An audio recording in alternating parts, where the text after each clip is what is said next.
Gunung Galunggung merupakan wisata keindahan di daerah Tasikmalaya.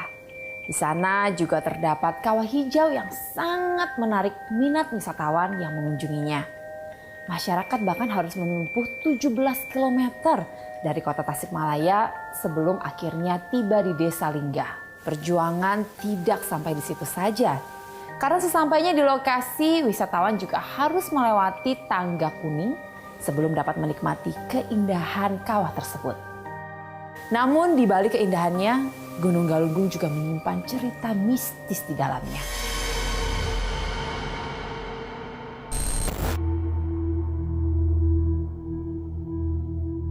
Salah satu di antaranya ketika Gunung Galunggung terakhir kali meletus tahun 1982. Tidak berselang lama dari kejadian tersebut, pesawat udara asal Inggris British Airways melakukan penerbangan dari Inggris menuju Australia melintasi wilayah Indonesia.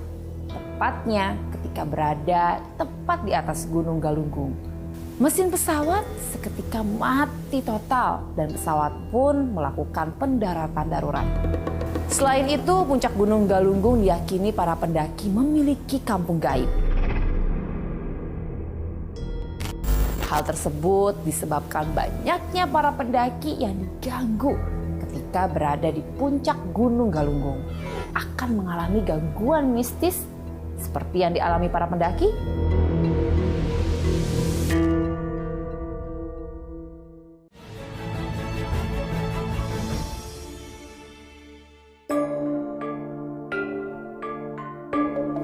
Letusan tersebut membentuk lubang yang sangat besar yang kini dinamakan dengan Kawah Hijau atau Kawah Galunggung.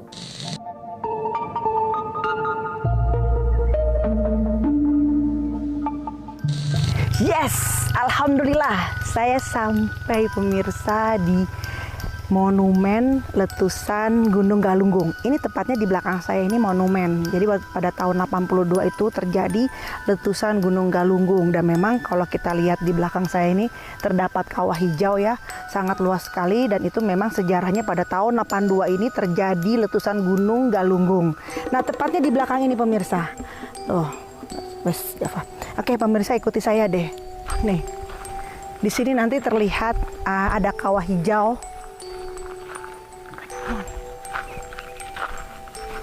Tuh pemirsa, ini bekas letusan dari Gunung Galunggung. Jadi dia itu membuat kawah sendiri yang dimana memang terdapat belerang. Tapi kalau di sini memang tidak boleh untuk tempat umum untuk pemandian ataupun wisata umum untuk ya kita ngerendam tangan atau apa, ini nggak boleh. Nah ini memang kalau kita lihat sih ya cukup luas ya, cukup besar sepertinya. Waktu Gunung Galunggung ini meletus, kalau kita lihat dari luas kawahnya ini sepertinya pada saat tahun 82 letusannya cukup besar. Ingin berbagi kisah apakah di Gunung Galunggung ini terdapat jejak leluhur. Tentunya Kang Jaja sebagai penggiat tradisional Karuhun Gunung Galunggung kurang lebihnya mengetahui jejak leluhur apa saja yang terdapat di sini dan misteri apa saja, cerita legenda atau cerita rakyat yang terjadi di Gunung Galunggung ini. Oke, ya memang ada gitu ya. Memang ada. Kalau dari segi kerajaannya ya bermula dari kerajaan Sunda bahkan sampai ke atasnya kerajaan Sunda, lalu kerajaan Kendan di Garut, lalu berpindah ke kerajaan Galuh. Nah di situ baru ada kerajaan Galunggung ya. Galunggung, kerajaan Galunggung yang dirajai atau diratui itu ratu. Ratu kan? Iya, oleh seorang ratu, ya Ratu Batarihyang merajai di Galunggung. Itu Ratu Batarihyang. Batarihyang namanya. Batarihyang namanya. Dia malah ratu ya Kang ya? Iya ratu. Gitu. Itu di zaman itu beliau itu salah seorang ratu yang bertahta di Galunggung. Bahkan satu-satunya ratu di Jawa Barat. Kalau masalah cerita rakyatnya, mungkin saya mendengar dari orang tua dulu ya, zaman dulu. Zaman kawah yang dulu sebelum meledak 82, ledakan yang tahun sekian itu ada kawah di sini. Sama seperti sekarang. ada kawahnya dan kawah kecil tapi dalam. Konon dahulu kala di kawah itu terdapat apa namanya 2 ekor ikan. Jenis ikan mas, dan warnanya warna kuning sama warna hijau. Itu Besar, Kang? Besar. Kurang lebihnya? Kira-kira sebesar orang lah.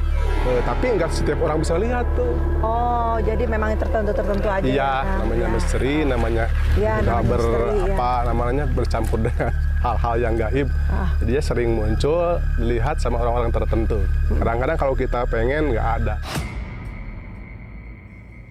Bahkan saya juga pernah nih ya, temen lihat tetangga, saya lihat ikan besar 2 katanya. Kamu pengen lihat nggak? Duh, saya pengen tapi takut kan. Iya. Gitu. Takut tapi penasaran ya, Kang? Penasaran.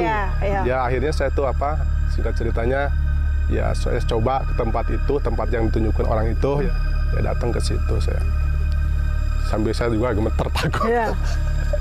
Ya, saya, Itu di mana, Kang? di pojokan sebelah sini nih. Oh, sebelah sini ya. Ada pojokan. Oh. Dulu ada airnya, sekarang udah ketimbun pasir. Timbun pasir ya. Iya. Saya coba ke situ dengan ya tata cara saya sendiri. Yang namanya kalau bahasa Sunda itu amit-amit. Maaf, Permisi bukan ya, saya Kang? Bahasanya permisi gitu. Bukan saya sombong. Tapi saya penasaran pengen lihat. Karena tetangga saya lihat gitu. Gitu. Ya, singkat ceritanya saya nunggu sekitar beberapa waktu di situ. Ya ternyata saya nggak lihat, dia nggak mau datang gitu, nggak mau datang. Ditungguin malah nggak datang. Mungkin ya takut saya yang takut gitu. Iya, takut Akang belum siap gitu. Tapi saya alhamdulillah saya diperlihatkan malah di dalam mimpi malam. Mimpi di suatu tempat, malah tempatnya di sini lah, di tempat saya jualan di sini gitu. Diperlihatkan di bawah. Ada suaranya. Kalau pengen lihat aja di sini. Kalau di situ kamu gak kuat lihat. Keberadaan sosok ikan raksasa yang diyakini sebagai mitos kan yang hampir seukuran manusia tersebut kerap kali menampakkan wujudnya di hadapan penduduk setempat kawasan Kawah Hijau. Apakah sosok ikan tersebut masih ada hingga kini? Atau ikan tersebut merupakan jelmaan dari sang penunggu lokasi tersebut?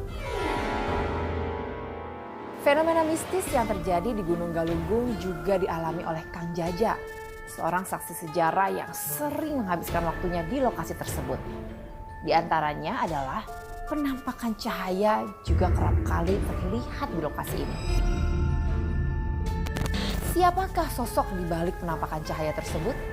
Apakah itu merupakan sosok Ratu Batari Hyang yang merupakan ratu di wilayah Galunggung?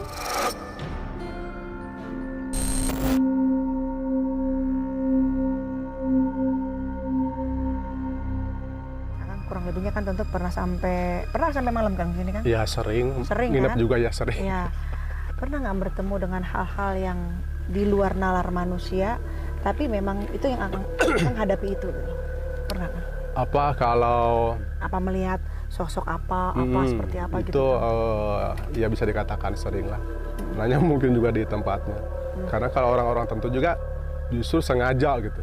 Justru sengaja ritual. Ada ya kan? Ada pengen melihat hal-hal yang unik gitu, hal-hal yang gaib. Dapat kan? Iya dapat dengan ritual tertentu sehingga melihat kejadian tertentu gitu. Biasanya apa kan yang penampakan itu? Kalau saya sehari-hari paling lihat semacam cahaya gitu kan, ya lewat.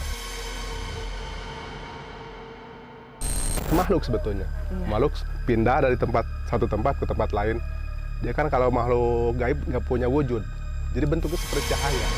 Dia kalau mau pindah kayak baterai gitu, kayak senter. Tapi dia gerak cepat. Ada yang lamban, ada yang cepat, gitu. Sering itu. Oh gitu. Kadang-kadang benda-benda pusaka seperti itu. Ada yang niat mencari ke sini? Ya banyak. Banyak kan? Banyak. Di bawah atau di atas ini tuh di mana? Ya di tempat-tempat tertentu lah. Oh, tapi di kawasan Gunung Galunggung sini. Gunung Galunggung ya Kang ya. Iya, namanya tempatnya. Masih ada ya Kang ya untuk mencari benda-benda pusaka seperti itu ya. Iya, banyak. Yang pernah Akang dengar cerita yang udah pengunjung dapeti apa Kang contohnya? Ini bukan pengunjung sih, tapi emang tim-tim tertentu lah. Doya di TV-TV yang lain juga datang gitu kan. seperti acara-acara yang lain, seperti apa memunculkan benda-benda keris. Oh, ada. Ada.